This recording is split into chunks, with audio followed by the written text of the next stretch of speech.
पश्चिम बंगाल की मुख्यमंत्री ममता बनर्जी के मुंबई दौरे से दो बड़ी बातें निकल कर आई हैं। पहली ये कि उन्होंने कहा कि यूपीए का अब कोई अस्तित्व नहीं है, जिसका मतलब ये कि वो विपक्ष में सोनिया गांधी की लीडरशिप को सीधे चुनौती दे रही हैं। और दूसरा, उन्होंने सिविल सोसाइटी के नुमाइंदों की एक बैठक बुलाई जिसमें मोदी विरोधी लोग थे।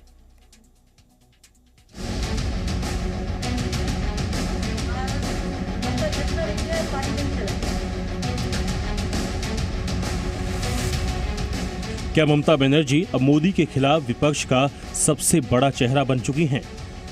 मुंबई में अलग अलग मुलाकातों और बयानों से कम ममता बनर्जी ने यही साबित करने की कोशिश की है।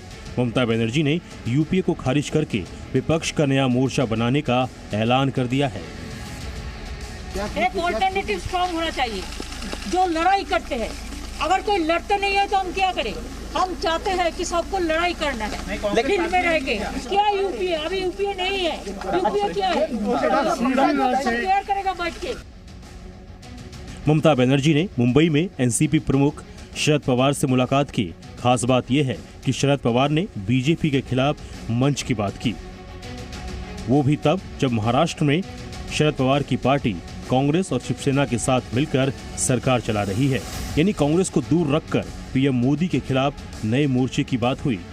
स्ट्रॉन्ग अल्टरनेटिव जिसका फिर इस देश का जनता का भरोसा रहेगा और बीजेपी को दूर करने के लिए मददगार होगा, उस रास्ते से हम जाएंगे।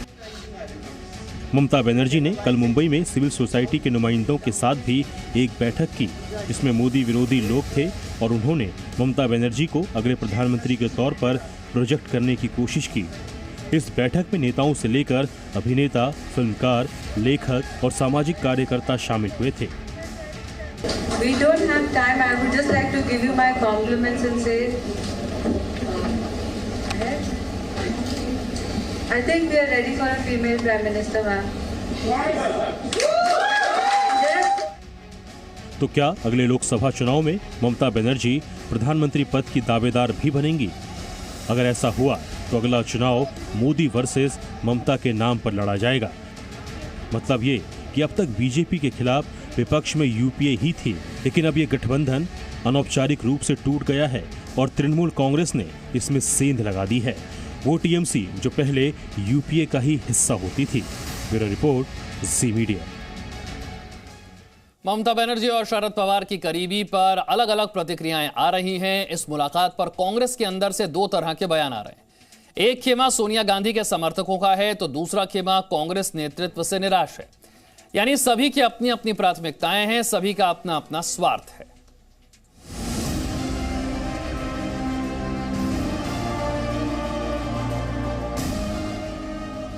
दिल्ली की सियासत से दूर मुंबई से ममता बनर्जी ने मोदी के खिलाफ नया मोर्चा खोला, वो भी बिना कांग्रेस वाला।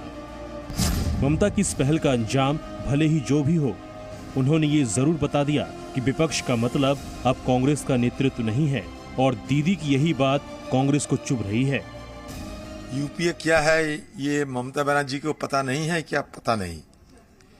मुझे लगता है कि थोड़ा ज्यादा पागलपन शुरू कर दिए हैं। क्या शरद पवार तो ऐसा कुछ कांग्रेस के खिलाफ कुछ बात कही क्या? अब बेकार शरद पवार को क्यों इस पर बुला रहे हैं? खींच के शरद पवार को क्यों लाया जा रहे हैं? हालांकि कांग्रेस के नेताओं को अब भी लग रहा है कि कांग्रेस के बिना कोई बीजेपी को हरा ही नहीं सकता, और अगर ऐसा कोई सोच रहा है तो ये महज एक सपना भर है। Everybody know the reality of the Indian politics. Without Congress, anybody can defeat BJP means. I think that is not nearly a dream only.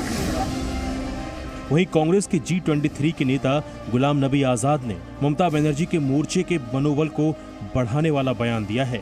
उनका कहना है कि 2024 के चुनाव में कांग्रेस के 300 सांसद नहीं आते दिखते और हमारे पास 300 आदमी कब एमपी बनेंगे, तो इसलिए मैं ये वादा नहीं कर सकता हूं कि अभी 2024 में 300 मेरे एमपी कांग्रेस पार्टी के आएंगे तो मैं इसको करूंगा।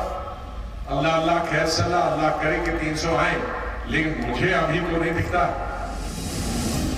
देश की सबसे पुरानी पार्टी कांग्रेस की मुश्किल ये है कि आज वो अपने अस्तित्व की लड़ाई लड़ रही है। इस बात को कांग्रेस के ही कई नेता कई मौकों पर स्वीकार चुके हैं, लेकिन ममता बनर्जी या फिर किसी और के बीजेपी विरोधी मोर्चे को नकारना भी कांग्रेस की मजबूरी ही है, कुछ और नहीं। Bureau report, ji media. Presenting B News app, available on Google Play and App Store. Download it now.